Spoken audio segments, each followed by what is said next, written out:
Okay, class, here's part two of our section 7.3. This time we're going to divide. So it's going to be very similar to the what we've done before, but we need to remember the process of division, which means that we're going to division of a fraction is the same as multiplication by its inverse. And I'm going to show you that in a moment. So let's go ahead, and if you have this the empty note packet, please take it out now, and we can go ahead and practice it. Otherwise, make sure that you have your notebook available so that you can do this. So here it is, division of the division of two rational expressions. And again, first step is just going to be to multiply by the inverse. So we have 7x over 2x minus 10 multiplied by x squared minus 11x plus 30 all over x squared minus 6x. Okay, so now by just doing that, we are back to where we were in previous questions in our previous assignment. So let's go ahead and take a look. We're going to factor everything first so that we can see if there's any common factors that we can cancel out. So let's go ahead down here to the 2x minus 10, and we're going to take out a 2 here, it looks like, and x minus 5 for that. Down here on, we can go to the top of the second fraction, and that's, again, it's a trinomial. So two numbers that are going to multiply to they're going to multiply to positive 3 and add up to a negative 11. Actually, you know what? That was a 30. So I was going to go, wow, that's not going to work very well. Now we can do this one. So what two numbers multiply to positive 30, add up to a negative 11? Think. Minus 5 and minus 6. I guess I'm a math teacher, so I can do that. But anyway, let's go ahead and take out the x on the bottom. So x minus 6. Okay, so we don't necessarily have to put everything together. We know that it's multiplication. We're multiplying the tops and we're multiplying the bottom. And so and if it helps you to focus, you can, oops, sorry about that last one there. We can get rid of all the numbers that we've rewritten, and now we can cancel. Now remember that for every term that we cancel, we need to put in a reminder of what value creates a 0 with that thing that we canceled. So for instance, right now we know that x cannot equal 5, we know that x cannot equal 0 here, and we know that x cannot equal 6 here. But those are things that we can just put in the back of our head, because the only thing in the end we want to list is those that we had to cancel out. So let's go ahead and do some canceling here. Looks like we've got a x minus 6 that can go with this and divide out with this x minus 6. So we know that we're going to have to write x cannot equal 6. Let's go ahead and divide out. What else? We got the x minus 5. So we need to write that x cannot equal 5. What else is going to cancel? Ooh, we've got an x here, right? Cancel this x with this x. That will remind us that we cannot, that we have to write that x cannot equal 0. So this is going to allow us to rewrite the whole thing simplified as 7 over 2. And where, in this case, x cannot equal 0, 5, or 6. Those are all values that are not restricted in the domain. So that's division. Again, it's just going to be the same as, you just take one step, and the next thing we know, we're where we were for the last assignment. This next one is also division, but it might be helpful for you to think that that this expression on the right, the 3x squared plus 5x, think of it as 3x squared plus 5x divided by 1. All right? So if you think of it as a fraction that way, now when we invert it, we're going to get 6x squared plus x minus 15 over the 4x squared.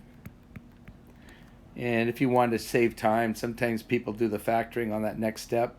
But now we're going to go times 1 over the 3x squared plus 5x. So I'm going to, I want to show you kind of a math trick. This is like teacher think. Take this number here, the bottom right, and let's go ahead and factor that one first. We're going to factor that as, going to take out an x. And there's a reason why I'm going to factor the easy one first, and I'll show you. It's kind of sneaky, but 3x plus 5. All right, so that does that. Nothing to factor on the bottom. Now the question on the top one, we've got 6x squared plus x minus 15. Now, if this is going to be able to simplify it all, it would mean that one of the factors will have to be 3x plus 5. Again, I'm getting into teacher think here, so, and this is the kind of stuff I remember when I was in high school. I go, it's a math teacher. They're going to want me to cancel that 3x plus 5, so there has to be a 3x plus 5 on the top. Let's see if that works. Well, if that's 3x plus 5, then the x term will have to be 2x to get the 6x squared, and 5 times what is negative 15? It's going to be negative 3. Now let's see if that actually does work.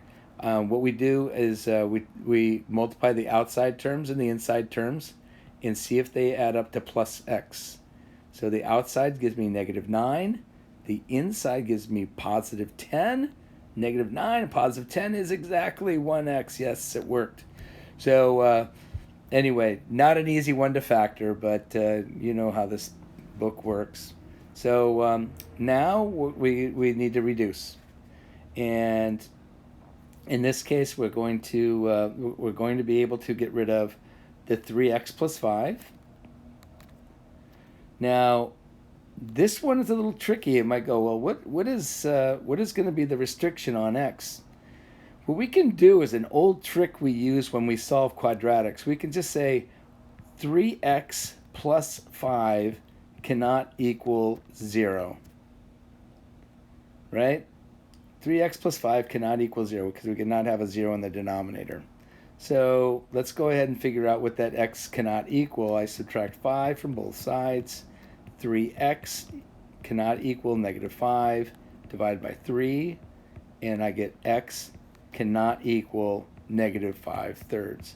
So if you put negative 5/3 in there, negative 5/3 times 3 is actually negative 5 plus 5 is 0. So that's a very tricky restriction. But because we canceled it out, though, we need to be able to figure out what that number is. What's the final answer? Let's go ahead and simplify. We still have a 2x on the top. We still have a 2x minus 3. And on the bottom, we have this 4x squared and still an x over here for a total of 4x to the third. And so that is the simplified answer with the x not being able to be equal to negative 5/3. So that was a pretty tricky one, trying to find that negative 5/3. But again, very similar to when we solve quadratics. If we just set that value not equal to 0 in this case, we can find out what that value for x that produces the 0 is, and strangely enough, it becomes a negative 5/3.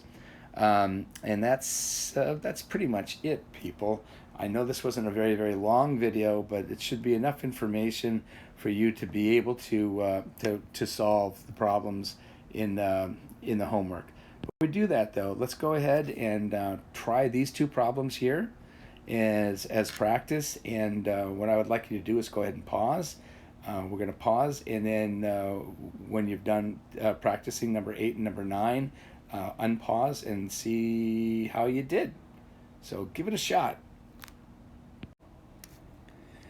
Okay, let's take a look at the two answers here. For number 8, the final answer is 4/5, where x cannot equal 4 or 2 or 0. So all that canceling left us with those 3 restrictions. There's quite a few. Let's go to the number 9. On number 9, I factored that. I'm not sure if you guys saw the trick, but again, if you factor the simple one first, you get that 2x plus 5. You might as well assume that if this is going to be able to be simplified, that one of the factors up here on the top will also have to be 2x minus plus 5. I just put 2x plus 5 and figured out what numbers would give me the 2x squared and the minus 5, and it just happens to be the correct factors. Anyway, the restriction on the domain comes from the 2x plus 5. So again, I'm going to use that trick of just setting the whole thing not equal to 0 and then finding out what value for x cannot be allowed, and it turns out to be x cannot be 5 halves. If I collect everything, don't forget that little x down here. The denominator should be 6x squared, and the numerator is just going to be the x minus 1. So that's it. That's all she wrote on these questions. And so, again, you've completed your homework assignment at this point for until our next meet session. But if you feel brave enough, go at it and see if you can open the big ideas assignment and see how that goes for you. Guys, take care, and see you soon at our next meet session. Bye now.